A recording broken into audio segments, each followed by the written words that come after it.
31 वर्षांची परंपरा असलेल्या संत शिरोमणी नामदेव महाराजांच्या पालखीचं हिंगोली शहरात आगमन झालंय.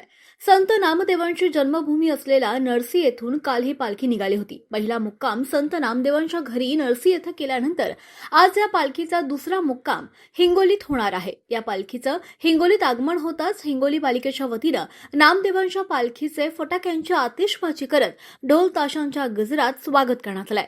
तर विठ्ठलाचे वारकरी अश्व घेऊन नामदेवांच्या पालखी सोहळ्यात सहभागी झाले होते. माऊलींच्या अश्वांचा डोळ्याचं पारणं फेडणारा रिंगण सोहळा खास प्रवाहाच्या प्रेक्षकांसाठी ड्रोन कॅमेऱ्याच्या माध्यमातून टिपण्यात आलाय.